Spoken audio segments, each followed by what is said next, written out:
G'day there, welcome along to the Export Beer Garden Studios. This is the BYC Podcast, brought to you by Resene and Midland Brick, and a week of very different fortunes for the two gentlemen on the podcast with me now. Stewart Ford was threatened with eviction from Matt Henry Stadium during the South African Series, and a huge congratulations to Dylan Cleaver as Cricinfo named him to make his debut last night at Hagley Oval for the Black Caps. Evening, gentlemen. Yeah, my long overdue debut for that.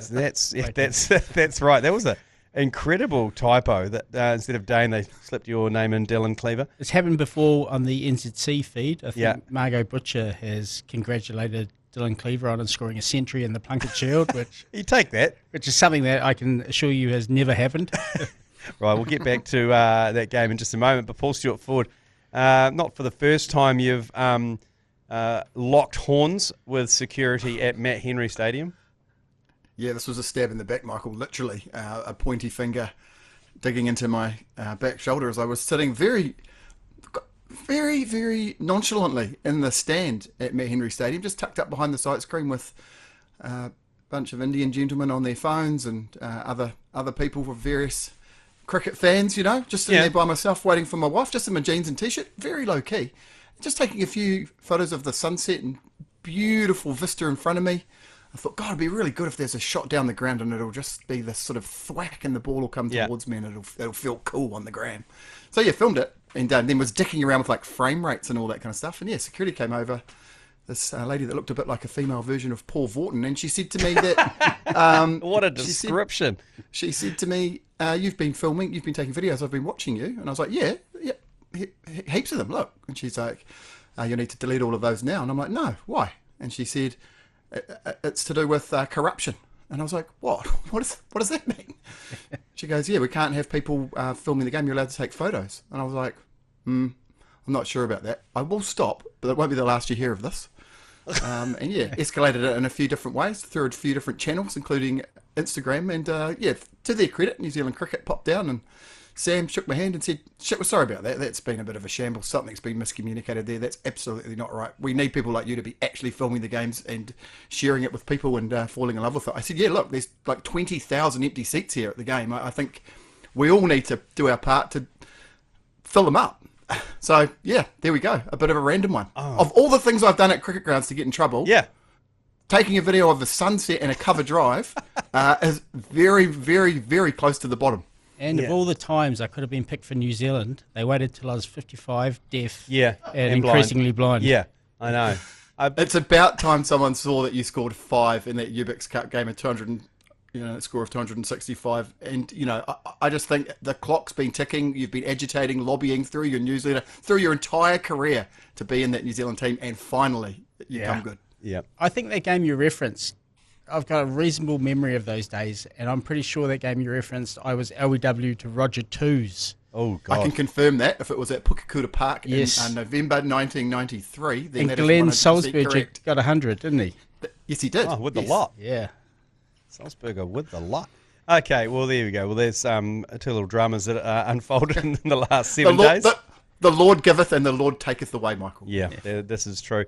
The New Zealand-South African series is over. South Africa won last night to take out the series 3-2. It just shows how crucial that game 1 was, wasn't it? Because if we'd actually been on song there, we would have taken that series 3-0 and then it wouldn't have mattered in the last 2 matches when we were depleted slightly. But New Zealand, you can't drop 6 catches and expect to win a match. And I don't want to sound like geniuses, but we did foreshadow this slightly when we said it'd be really handy to have this wrapped up before Santner and Ferguson, et al., Devon Conway departed for the IPL, and that's exactly how it played out. New Zealand's depth is not bottomless, as we found out. Neither is South Africa's, has to be said. It was pretty sketchy cricket. I think you got Easterhuizen was probably the shining light. Who no one had heard of until this tour. And Coetzee, the slightly slippery, Rambo-looking fast bowler who looks like a bit of a psycho. But you need that in a fast bowler, don't 150. You? Yeah. I mean, those two players, I think, were the ones that stood out for me. There was, some comically bad batting going on from Big Tony to Zorzi. Jason Smith. Nick Kelly. Yeah, Nick Kelly didn't cover himself in glory either. Yeah. He also ran out our best batsman last But the night. catch does, that magnificent catch does cancel out at least some of those sins, or not? Oh, maybe. Yeah, if he'd also reeled in that one on the boundary, which I think might have been Esterhazen quite early. I mean, it would have been spectacular. He would have had to toss it in the air and to the next fielder, and regather or relay it to the next fielder. But yeah, there was a moment of unconfined joy after taking that catch, which was pretty neat. It was a highlight in a game that was notable for its lowlights, really. Good crowd, though. Yes. It's a very solid crowd there in Christchurch, I thought, and that just shows it doesn't matter about the quality of cricket. They're just starved of cricket, these cricket fans down in Christchurch. Scarcity is the best marketing tool. Yeah. They were cold, though. Oh, yeah, it did look very cold. Was it cold in Wellington, Paul? Yep.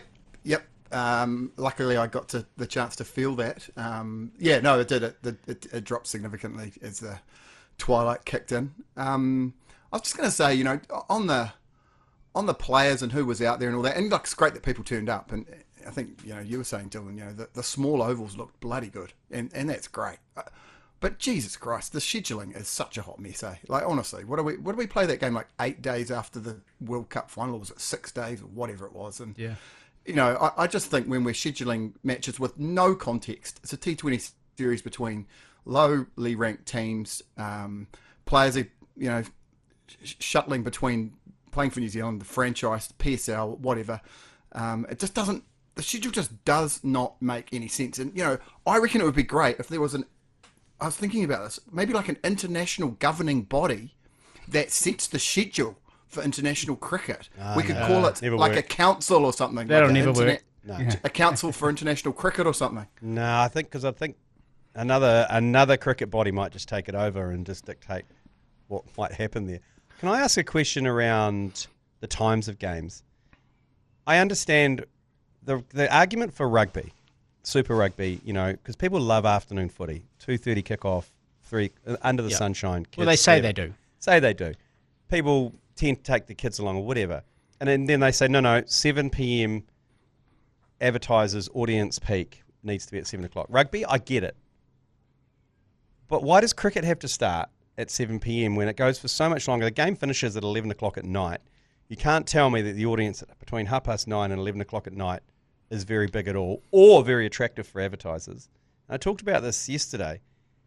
Why doesn't the crescendo, the peak of the game, like the last hour of the game, or hour and a half, be from 7:30 to 8:30, which is prime time for advertisers and for audiences? Instead, any reasons behind that? I was trying to think of reasons, because it's a really good argument you make, and one of them I think is they probably sold the rights into South Africa for this series. And part of I don't think they would have sold them for heaps, but there would have been a fee to it. And I guess as part of that negotiation, South Africa are probably saying, we want these games on at 7 in the morning, not 5 in the morning. Okay. I mean, that might be part of it. But to give that up in the face of potentially getting bigger crowds, I don't know, Paul. I think there's a couple of things at play here. I like your idea, Michael. I think it makes sense. I think that with free-to-air TV, the news on a Sunday night, say, is just going to be... But put it on 2. Primacy. Put it on 2. So they could do some shuffling there. Yeah, look, that doesn't feel like an impossible problem, but I assume that's part of the thing that they're having to navigate there with it screening to that TV1 audience. The other thing is, yes, they have probably sold it into South Africa, but my understanding is that there is a deal for, I think it's a 7-year deal for $175 million or something like that. So what's that, 25 mil a year, which is with an Indian broadcaster which will broadcast New Zealand's home international matches back to India. I assume that is a pretty big sticking point. The times of those games will have been, I assume, agreed or influenced by that. And I think, that's the price that we pay, but I agree, is there some wiggle room around that? I mean, I looked up the Black Clash, I think, started at 6:30. The news got shortened and we got some, the game finished absolutely, as you say, between 9:30 and 10 o'clock or whatever it was. So, which is perfect, I think right? that's the reason. Yeah, okay. I mean, well, let's just hope that with the opportunity we've got with NZ20, that when they're whiteboarding it, on the left-hand side is the fans. And let's work back from what they want all the way back to potentially the last part, which might be broadcast times, location, whatever. Yeah. Because I don't know. I'm just confused by it. But if we're prioritising our broadcast rights deals over actually the fans, no wonder Wellington, for example, no one's there. Oh, I imagine they are prioritising that because that is the traditional driver of revenue in cricket. That's going to change, I think, over time. But at the moment, I would say absolutely they prioritise. So they don't care how many people go to the game?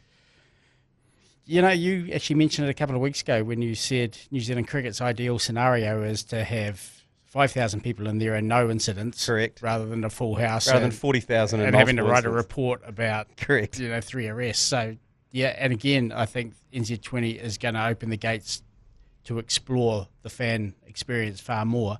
And in terms of that schedule, that is a hot mess, as Paul mentioned.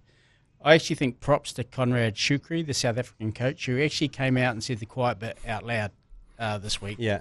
When ahead of that fifth T20I, he said, it's been an exciting series. Whether it is fully fledged international cricket, I think the jury is out on that. And that's a hell of a shot across the bows. Yeah, it is. That is really putting non-contextual bilateral cricket in its place. And that is that it sits at this point in cricket history well below those franchise tournaments like the PSL and the IPL where players are abandoning this to go and play.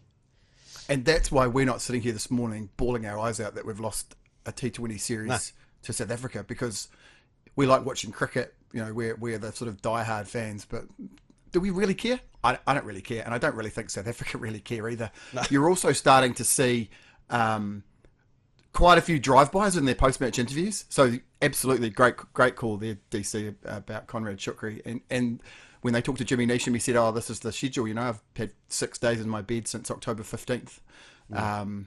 And Tim Robinson, I saw an interview with him where he said, I got heaps of other stuff going on, not just cricket. You know, I need to go home and have a break, refresh for the New Zealand A Tour. And I think we're going to Bangladesh. And, you can just sense Kyle Jamieson, I think, was interviewed when he got off the plane from India, and he's like, I think we've got a game like in a couple of days, don't we, or something? You know, they just, the players are finding it pretty tedious as well. Something's got to change. They're on robot mode, eh? Yeah. Can you, Paul, you might be able to answer this question for me, but it was a discussion around Wellington Stadium. Oh, this is good. This is going to be another unscripted Lane Rant, by the way. Wellington Stadium. Now, the rumour is, and I gather it's true, there is an agreement between I don't know who and I don't know who about every single short-form game of cricket, every white ball game of cricket, when stadium is available and non-clashes have to be played at Wellington Stadium. Who is policing that, and why can't they break it and just say, look, it sucks here? Like that crowd that was there on Sunday, was it? Would have looked pretty good at the Basin. And I reckon it would have fit perfectly into the Basin. It's about 9,000. That's my estimate. Where is this agreement? What is it about? And let's break it. Who gives a shit? Like, seriously. I think it comes back to what we were talking about before. I think the number one reason is there's no lights at the Basin. You cannot play that game in the day. Therefore, so to your point, you have to go and negotiate your way out of that agreement. So, I think that's the thing. They would have done probably a bulk deal, got a bulk rate 20, however many years ago. We'll pay X dollars and, we just roll it out. And they don't have to go in and do rigging and all the shenanigans. It's just an easy setup, particularly in and around Super Rugby season. So, look, I'm agreeing with you, but I think that's where the agreement lays and why it's complicated. Okay, so once again, the fan is the last thought. Yeah, because you look at that series, 5 matches, right? 3 of them look cracking. Yeah. Bay Oval looked great. Seddon Park looked great. Hagley Oval looked great. There was actually a bloody good crowd for a cricket match in Auckland. Yeah, there was one stand in particular looked pretty full. I mean, obviously that wasn't a great look having a completely... Didn't look great though, did it? No, the completely empty east stand, which is players literally trampling around the seats looking for the ball. That was embarrassing. When Devon Conway had to jump up into the stand and look under seats, that was not a good look. Yeah. And Wellington looks horrific with the yellow seats. Yeah, and there were even less than you're saying 9,000 people in Wellington. But it just annoys me how they always go back there and just expect things to be different in terms of fans. But the fans continue to vote with their feet and go, nah, not going. Yeah, especially, I mean, we were surrounded, where I was sitting, in particular on that Sunday night in Wellington, they're little kids, little cricketers, fired up and pumped up, and then, it's 11 o'clock at night, get the train, it's 11:30. These are kids going to get up to school and be having had 6-7 hours sleep max. On the Agenda podcast, we actually got a talk back from a guy who was ropeable. He'd only just managed to get the steam together to send it to us on Tuesday, because he got home, he lived on the Kapiti coast, and he took his kids, and he got home 12:30 at night. Kids had to go to school the next morning. They were absolute rat bags. It's taken him 2 days to recover from that, not only from the kids' behaviour, but also the amount of money he spent on hot dogs and chips and ice creams and all sorts, that he said he's never going back. That's it. He's done. Yeah. But good news, though, on the other front. White Ferns cleaned up South Africa, took that series 4-1, and Melie Kerr, she's just gone to another level. She has. I think it's a very good way of putting it. And she was already a very good player, but she is taking her batting to the next step, which is not only being a very fine stroke player, but an aggressive, emboldened hitter of a cricket ball at the top. I mean, that was a hell of a knock. And she had a hell of a series. And just to sort of put some kind of context around her series, she scored 276 runs across the 5 matches. That's an average of 55.2, striking at 158, which is miles higher than her career strike rate. 120 runs better than the next best, which was Sophie Devine, who also struck at a high rate. Allied to that, she took 5 wickets. This is not a cynicism at all, but to prove that she's kind of reached that next level, she probably has to do it against an Australia or an England or an India. But the signs are really promising, and it's her team now. Yeah. And you can kind of get that sense that it's her team. So they've got. Would you accept, DC, if you Australia, England, and India? Would you accept a Cricket World Cup, another dominant performance at a Cricket World Cup? Would you accept that? Yep, with critical interventions in key moments, in key games. I don't want to see any beating up of Bangladesh. You do so. Don't lie. Stop lying. The thing is, as well, yesterday she was dropped first ball. That's a reasonably expensive drop where you go on to score 105 or 55 balls. Oh, my God. Will she score 200 in one of the one days? No. Okay. Seems like she could. Maybe. Seems like she could.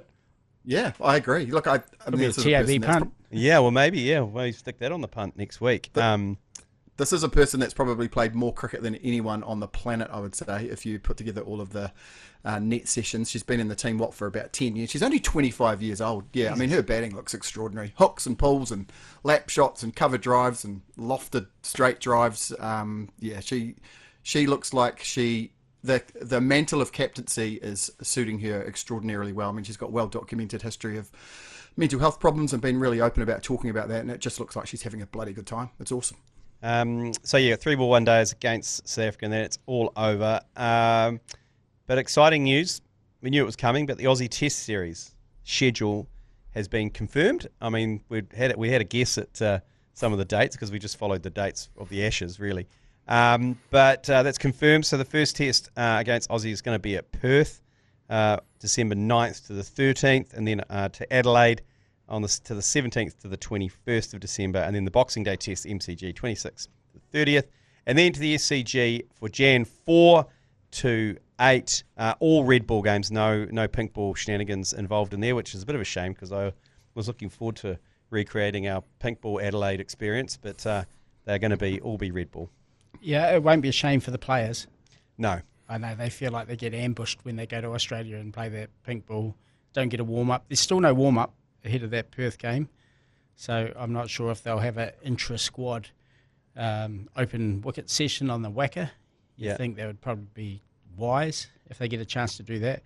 But that's pretty cool, isn't it? That's the Gabba away from the Grand Slam of Australian cricket. Yeah. And incidentally, they can't use the Gabba because they don't really know what they're going to do ahead of the Olympics, whether they're going to build well, actually, they probably do know by now, but the future of the Gabba is in doubt. Right, are they going to turn that into an athletics track, are they?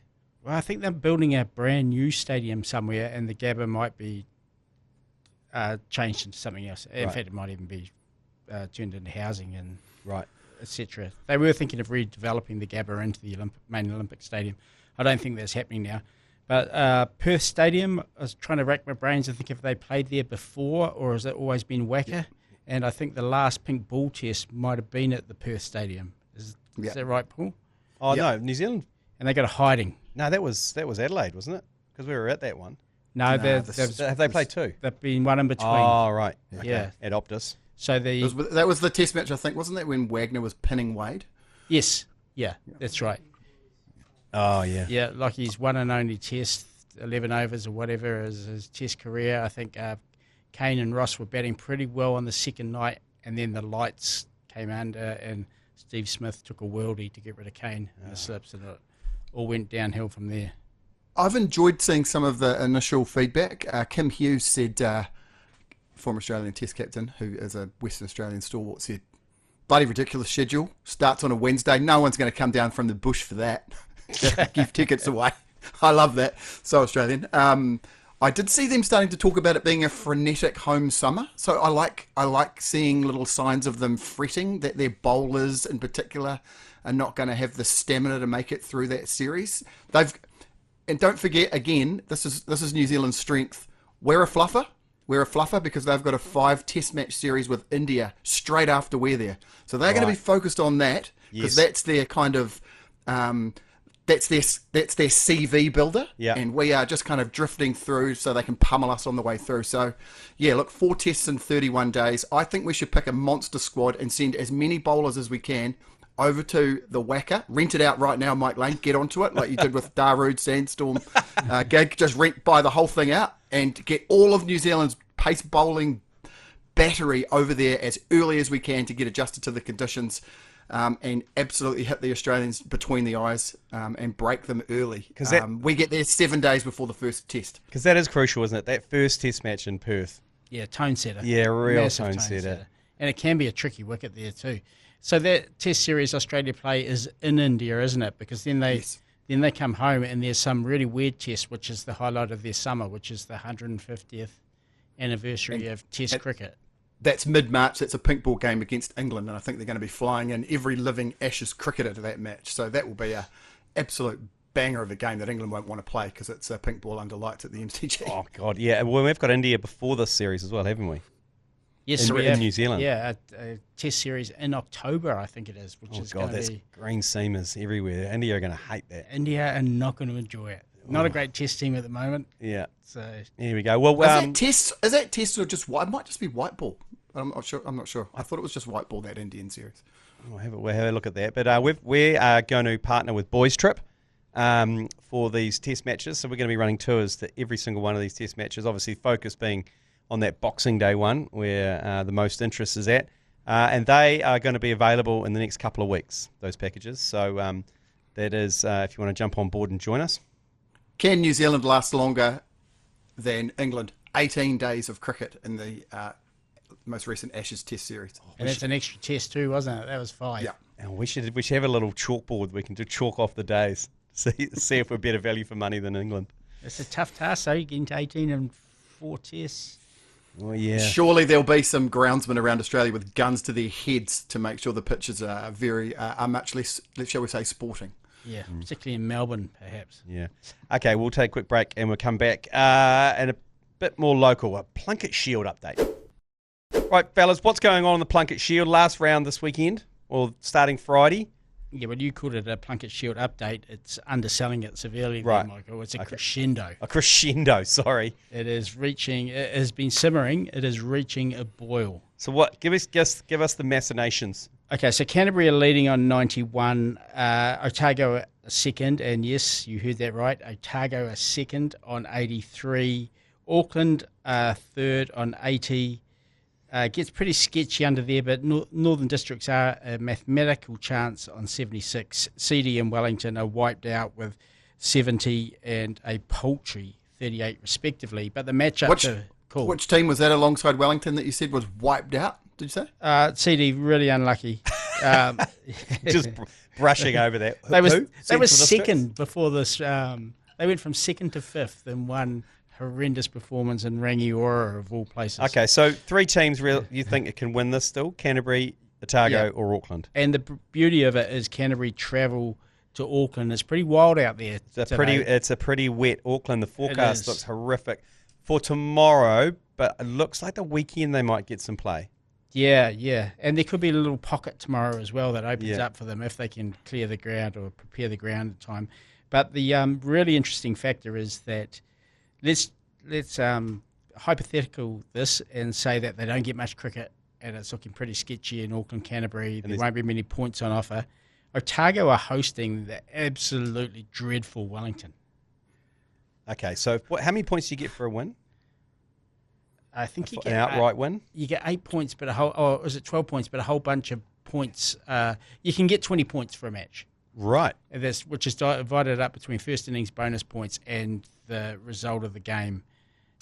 And I just think it'll be the greatest thing ever if Otago win this. And I tell you why, because New Zealand cricket recently did the greatest trolling social post, although I don't think they meant to troll it, where they had the team shots from the last time each of the major associations won the Plunket Shield, the most prestigious trophy in cricket. And so there was all these shots of CD, with Will Young and all those guys. Everyone you knew, and their Canterbury and the Henry Nichols and the Lathams and that. And went through the teams, and it got to Otago, and it was a black and white. Oh God! It was a black and white team photo. I half expected to see like the Blair brothers and Warren Lees and Stephen Buckner. It was beautiful. So they are long overdue. I really hope that happens. Oh, okay. So I was just going to say, the other awesome thing about it is that game against, as you say, a struggling and underpowered Wellington team is going to be at the University Oval, which is great because the students are coming out in force to these games. It is sensational. I don't know if you've seen the footage at the Plunket Shield. Yes. Tom O'Connor clubbing sixes and huge platoons of drunkards just going absolutely ballistic on the bank, creating an atmosphere. It's absolutely awesome. It warms my heart. It warms my heart. It really does. It's awesome. I just think it's great. And there's a bunch of young fellas that are in there. So Thomas O'Connor, who got 13 wickets the other day, Shane's son. Tom Jones, who's Jeremy Coney's nephew. Grandson. There's a young kid called Mason Clark, 19-year-old out of Queenstown. Your mate, Hugo Bogues, floating around down there too. I think DC, there's a guy, Toby Hart, who's a young fast bowler, 22 years old, and there's a guy, Harry Sixton, another 19-year-old. These are university students out there nearly about to win the Plunket Shield. It is going to go off its tits if they win. Good. Craig Cummings' boy is playing there. He's had a good Zach season. and Jacob, I think they're both in the mix down there. Yeah, it's going to be great. And don't forget, this is the 100th year of the Plunket Shield. We've already had a massive decision around the NZ20 comp. Be awesome for first-class cricket to layer up as well and show that New Zealand cricket's in fantastic health. Oh, good. I hope they embrace the students coming in there and taking over this weekend for that game. Now, NZ20 guys did an emergency pod. Hey. What?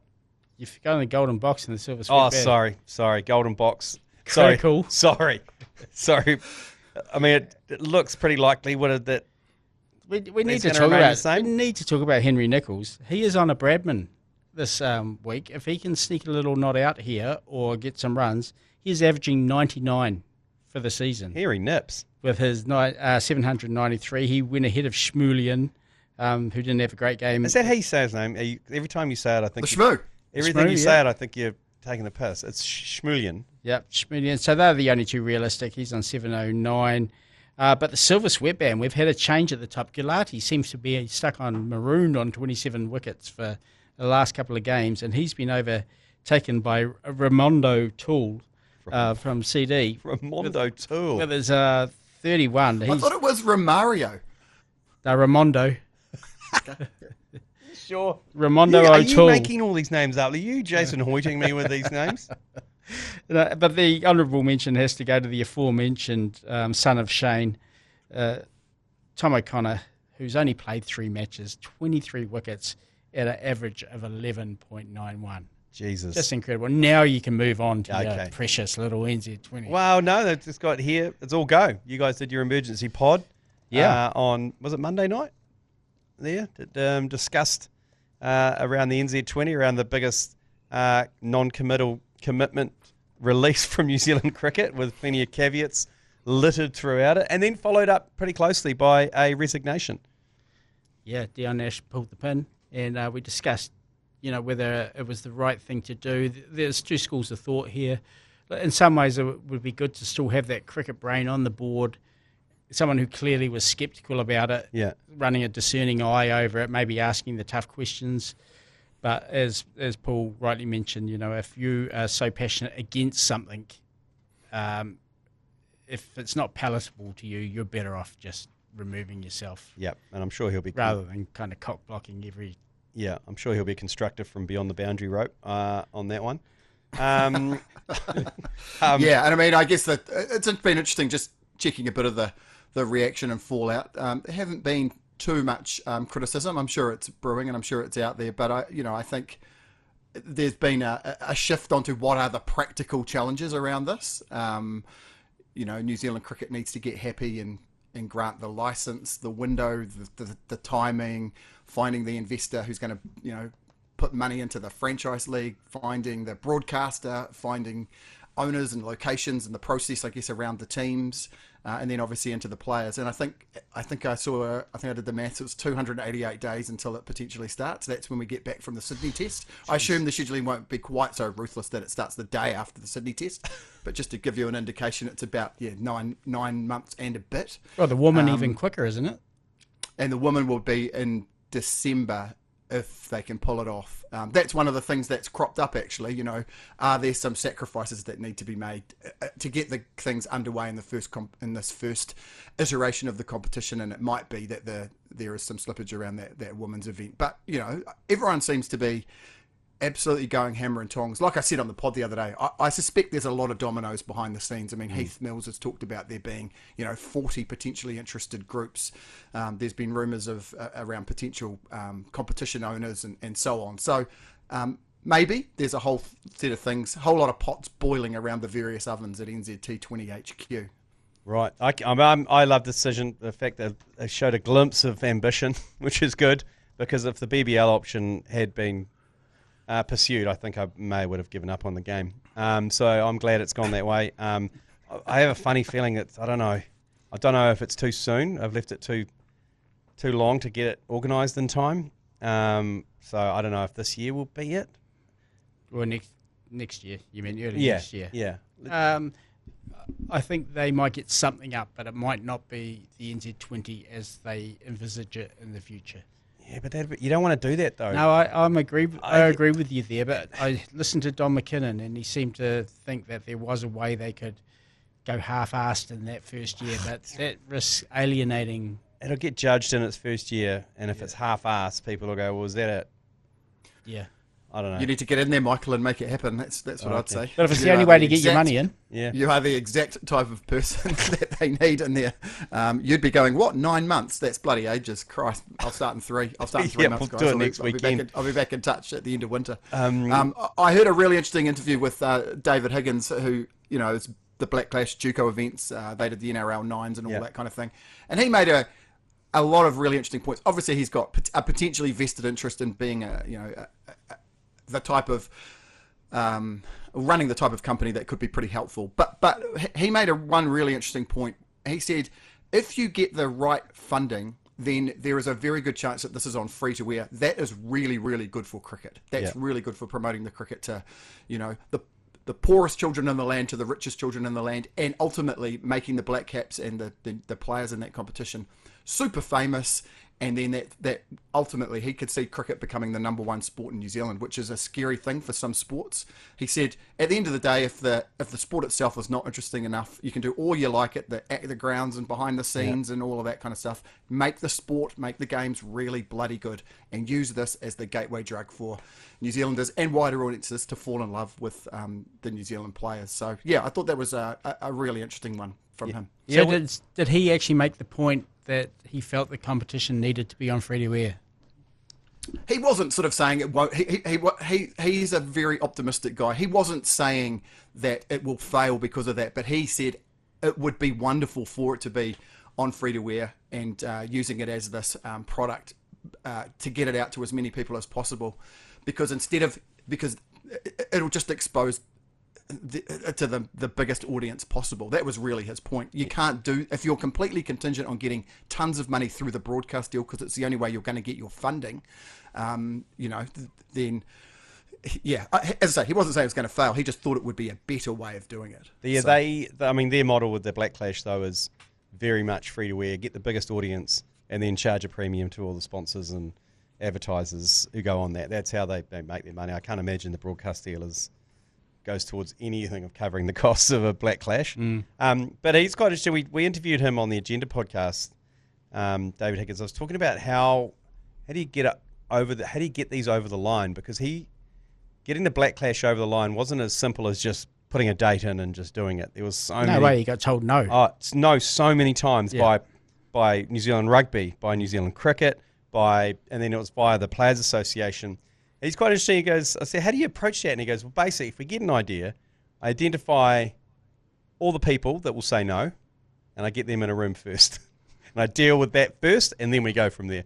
Because the last thing you want to do is waste all this energy, and then all of a sudden you're dealing with the arseholes at the end. So you deal with the arseholes at the start, the naysayers, get that out of the way, and then you're good to go. And I thought it was a good way of looking at it, because, he just front foots it and goes, who's going to be upset by this? New Zealand Cricket, New Zealand Rugby, you know what I mean? And just gets them in a room and says, this is what we're going to do. They obviously still said no, and he carried on, but he addressed their concerns. He back-channeled it through the Players Association. Yes, he did. Yeah, and used former... And I think he's kind of like, let the league be cool, let the owners take risks. Correct. Get the hell out of the way. Take your money, take your check, you turn a blind eye, and it's nothing to do with you. And Totally. Bring back catch a million. It's not your problem if a grandma gets a broken nose from Dave screaming down the embankment to take a one-handed catch. We'll take another quick break, and we'll be back with the usual furniture and a bit of global shenanigans. Rightio, we'll just go around the traps around the world a little bit before we hit cricket violence caller Who Am I and the correspondence. McCullum, he's retained his £1 million contract, but he's still got 18 months to go on it. So was this just a review of the Ashes about whether he kept his job? Because I feel like they would have had to pay him out anyway. Yeah, that's exactly what it was. Yeah. It was a full-blown review of the Ashes. Key kept his job. Stokes kept his job. McCullum kept his job. There's a little bit of angst from a lot of English, particularly the older school, because that's just not how England does things. England breaks things and then starts again. Yeah. That's been their mode since year dot, and this is a kind of break from tradition. This is their 2007 All Blacks World Cup moment. Yeah, actually, Graham Henry, Richie McCaw. Yeah, where they've actually said, no, hang on a minute. Do we really want to start again? There was a lot of good building blocks here. We lost our way a bit. The whole that nebulous thing around culture and, no fear of failure, etc., went too far, but there's still some good things in there we can use. And perhaps they just didn't want to pay out McCullum. Yeah, true. Just a few less beers, or a few more hidden beers, and a little bit less golf chat, I think, will go quite a long way. Yeah, less vaping, less beers. Yeah, set your alarm for 11:55 and go home. Yep. Less getting punched in the face by bouncers in Wellington. Yeah, look, they basically said it would have been easy to sack everyone. That would have been easy. Yep. We're actually trying to work our way through it. Stokes was great. He came out and said, I fucking love cricket. I fucking love this team, and I fucking love being England captain. And I've got so much more to give to this role, and I'm so happy I get to do it with Baz and Rob. Oh, there you go. Now, Trumpy's little foray starting to affect the PSL, Florrie? Yeah, that was an unintended consequence of Donald Trump's aggression, wasn't it? the PSL being played in empty stadiums to conserve oil. Yeah. Yeah. Is that real? Yeah, that's real. Yeah. So who's going over there? Michael Bracewell, I think, is over there. Steve Smith, I see, just sort of bubble boyed his way over there. Daryl Mitchell's over there. Sorry, how does it conserve oil by people not driving to the stadium? No kerosene lamps in the crowd. Yeah, the diesel generators that power the lights play it during the day. Like, is that a thing? Is it the fans? Yeah. So they say don't drive to the crowd. Why don't they walk? Yeah. Yeah. It's just all of the fuel consumed in and around the cricket. We're going to conserve it for important stuff, whatever they do over there, making cricket bats and stuff. Filling up our tanks, probably. In our there's also been a warning to David Warner, Steve Smith and Moeen Ali that they should take care, and that an armed group over there knows what day and time they're playing their PSL fixtures. So reasonably convenient that the stadiums will be empty for those as well. Very helpful they just stuff. have to look at the schedule, don't they? I don't think you need... Why they pick on those three? I don't know. Did you have some more in mind? Did you?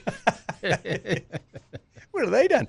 And Royal Challengers, Bengaluru, the IPL team owned by Diageo Group for a very long time, sold for a record 1.8 billion US, so it's 3 billion New Zealand dollars.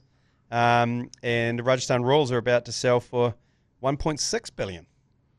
Yeah, and the last one's interesting because Shane Warne's estate had put in a lazy, I can't remember what it was, I think it was 0.75% of the ownership or something, which is $50 million. Jesus. Just going to be thundering into his kids' bank accounts. So, yeah, interesting. Massive deals, huge numbers, just really hard to get our heads around it. But, geez, this is an incredibly profitable league. The other thing I was just thinking about that as you were saying that, Michael, is, you know, when we talk about the Super Smash and all of that, the NZ20 and so on, you know, there's this sort of allergic reaction to there being Indian money. The whole of cricket is controlled by Indian money. Yeah. Whether it's the TV deals for New Zealand domestic cricket, whether it's the ICC broadcast rights, it's there anyway already. Yeah. But what are we scared of? I totally agree. It's like with the Royal Challengers Bangalore one. I think it's a four-way consortium, one of which is a US investment fund. Yeah. So it's not all Indian money, but you can see that they can see this league is the fastest growing sports league in the world, and they want in. Oh, absolutely. I don't think people in New Zealand can actually get their head around how successful the IPL is. At the moment, is a 2.5 month tournament, if that, and it is already kind of grossing in revenue more than any other league in the world, I think, except for NFL, yeah, possibly also Major League Baseball, which has got scale, right? Every team plays 162 games a year, so their revenue generation from that is enormous. It is massive. They don't want it just to be 2 months a year, but they can see how you can't actually get a bigger window for a tournament with the way the international structure is formulated. So what do? They don't look to that window. They're looking to other windows, the New Zealand window, the South African window, the Middle Eastern window, the Caribbean window. They have money to spend. They want to spend it. They want to make all these leagues successful. They want to have global brands that are visible for 9-10 months of the year, not 2 months of the year. So like, if you don't want a slice of that, you're an idiot. That's fine. It's fine, but then you should resign. New Zealand cricket are duty bound to at least investigate it. Yeah, and I mean, Paul, what did you say that Shane Warne's estate had 0.67%? Did you say something like, I can't remember if it was 0.75 or 2%? It was some tiny. I haven't done the maths, but it was a tiny little smidgen, like some sort of like pocket money from under the couch for him, and it's turned into $50 million US. That's what I mean. Like, imagine if Royal Challengers Bangalore spent 5% of their value on a competition in New Zealand. That's hundreds of millions of dollars. That's insane. Anyway. Cricket Australia are also wrestling with the Big Bash franchise decision also. Yeah, there's probably a little bit more urgency too. They won't say it. They won't say they're actually looking at New Zealand for any kind of inspiration or in any concern in any way. But the fact that New Zealand now looks poised to get in a whole influx of foreign money, including a lot of Indian money, they will be looking at it and saying, we could have probably pushed the button on this a little bit earlier than we have. Yeah, right. So there will be some urgency there now. Can we hire some of the big gun Australian players to come and play in the NZ20 and have them abandon the Big Bash because it's not a privately owned franchise? I mean, there's some weird possibilities that this throws up. Right. Okay. Well, we'll keep an eye on that. That wraps up our global shenanigans. Time for some bit of violence. Paul Ford's Cricket Violence Corner. A not West Indian but Bermudan cricket player and coach has denied several drug-related offences, including possession of $4,000 worth of cannabinoids. George O'Brien Jr., 41, pleaded not guilty in court to possession of cannabis with intent to supply, possession of cannabis resin with intent to supply, and possession of Delta-9 tetrahydrocannabinol with the intent to supply, plus a whole heap of other stuff, including use of drug equipment, possession of a grinder, and, just to cap it off, resisting arrest. Mr. O'Brien is a former national team, Bermuda, and St. George's Cup match star in 2006. He played for the Bermuda men's national cricket team during its first ever one-day international game. When they faced Canada, he was most recently pegged as a potential assistant coach for the national team. He previously made headlines, this is what really caught my eye, for injuring his knee in a club cricket final amid jubilant celebrations shortly after he claimed the last wicket to clinch his team a thrilling 8-run win. The coach said, "Unfortunately, George got hurt after he bowled the last wicket. As he was coming off the field with people all around him, one of the big boys jumped on his back and his knee collapsed." One of the big boys jumped. It could have been Dwayne Leverott. He would have been a teammate, wouldn't he? Geez, want Dwayne hanging out the back of you, do you? Yeah. Oh, that's good stuff. It feels a bit rough getting busted for cannabinoids in the West Indies. In the Caribbean, yeah. That does feel like a bit of a stretch, doesn't it? Anyway. Not guilty. Okay. Not cool. guilty. Yeah, it's a vibe thing. Rightio. Now, we Who Am I? Dylan Cleaver's Who Am I? Last week was the last of the season of the Who Am I? So It was the last of the season, and the subject, the protagonist, was Archie Dick, which hence the Robert Mapplethorpe clue at the start. And he also had a magnificent pair of ears, celebrated pair of ears. So there was another clue in there about being all ears if you think you knew who it was. We had a list of winners, the usual suspects, Michael, Seth and Lockie and Dad. I think they're pretty consistently getting them every week. I'd like to know their methodology and whether Gemini AI, there's a bit of Claude going on. David W. also won, Phil Hawker won, and Lee Bennett, which I'm not sure is a name I've seen too many times. So congratulations to those guys. I look forward to bringing you a whole bunch of other obscure and not so obscure players next season. Yep, that's right. And just on that, next week's episode will be our awards ceremony for the summer of cricket. So tune into that. Obviously, the New Zealand Cricket Awards are tonight, but these are far more important, and I know the players value them far more than the New Zealand Cricket Awards. But you've got a bit of correspondence before we go, Dylan, or is that from Paul? Well, it's addressed to all of us, but I'm more than happy for Paul to take the honours on this one. There's a bit of context around this. So this is it. So Cricket Australia sent a release out accompanying the Australian cricket schedule, which included the women's games as well. New Zealand's heading over there. So this is what the Australian cricket release said. This summer, Australia's women's team will not travel to Western Australia for any matches. And while Cricket Australia's preference was for the series to include a test match in the schedule, it is understood this was declined by Cricket New Zealand. So it's a drive-by release. Yep. Greetings, DJ writes. Greetings, Dylan, Paul, and Grim Lane. I saw Cricket Australia's press release of their upcoming summer, and great for the New Zealand men's and women's teams. Downside for the men's test, no warm-up match. This might hurt us. My biggest gripe is with NZC scrapping in their hands and clapping, not investing in the women's game more. No test match, none. And the release stating that it was NZC's choice not to invest in the longest format for the women's game. You can understand it's a cost thing, but that's the line that's always used. These are some of our best ever players, and I bet their love for the game means a goal would be to test themselves against the Aussies in the most important format, a test match. You don't get these opportunities often, and with Bates and Devine nearing the end of their careers, you'd think they'd deserve it. I feel this more now as I have a nearly 6-year-old holding her ACC cricket set, wanting to play at every chance, and I want to show her that the girls play the best and at the highest level too. Cheers, DJ. So the theory behind that's cost saving. Well, New Zealand doesn't play Red Bull women's cricket. I'm guessing. I don't know this. I actually agree with everything he writes here. I reckon it's a crying shame. But maybe they think they're just setting them up for a massive failure. If you're playing a diet of white ball domestic cricket, you go over there and try and play a test match against the best test team in the world with some of the best women's test players ever. And your Beth Moody's and your Elise Perry's. That's what you want to do, isn't it, as a cricketer? I'm sure Melie Kerr would be like, I think. Absolutely agree. 100% agree. But I'm thinking they probably think, oh, geez, why would we do this to ourselves when it could be embarrassing? I'd say put yourselves out there. Ambition. Sophie Devine is on the record, I think, asking for New Zealand cricket and Australian cricket to have a yarn and organise a test match. They're gagging to play this game. I understand that match payments, because they've got pay parity, they get paid the same as the men, and so it would cost 130 grand in match payments. But I understand there's also a complexity, which means if they host us for one, they incur most of the costs. It kind of means that we probably have to host them out here for one, reciprocate. But it feels like, was maximum effort applied to making this happen.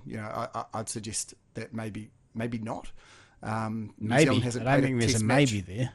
New Zealand women's cricket team hasn't played a test match, I think, for 22 years. It would have been a bloody great thing.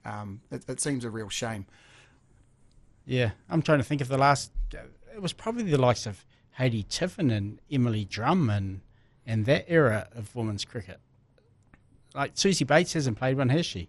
And she's been playing for a long, long time now. It is actually a crying shame. And actually, just on that, Hayley Tiffin and the grandfather of Tom Jones, Jeremy Vernon Coney, were inducted into the New Zealand Cricket Hall of Fame. Oh, excellent. I did notice that they put a post up saying that he had died. What? No, it was underneath. It was 1947 to 1987. 1947 to he died in 1987. So they put his I don't know. Was he born? But he wasn't even born in. He was born in 47. 1952. No. Yeah. So they completely cooked it. His career went from 1974 to 1987. They got the number back. Oh, they transposed the... Yeah. So it said 1947 to... It was like R.I.P. Jeremy Coney. And he does look a little bit like Bernie out of Weekend at Bernie's. He actually does. Yeah, he does actually a little bit. Anyway. He's a floral shirt away from being Bernie. Yeah. So we are back next week with the awards ceremony. Don't fret, though. The BYC will be back, obviously, with our tour of England coming up in June and July. The BYC will be returning. Might do some IPL specials as well throughout, but might not be your regular weekly slot. But we'll see. We'll see if there's cricket content to talk about. Surely there will be around the world anyway. But I think there should be some NZ20 landmines dropping over the next few months as well. Oh, okay, a few more emergency pods might be on the way, fellas. Excellent. Okay, we'll see you next week.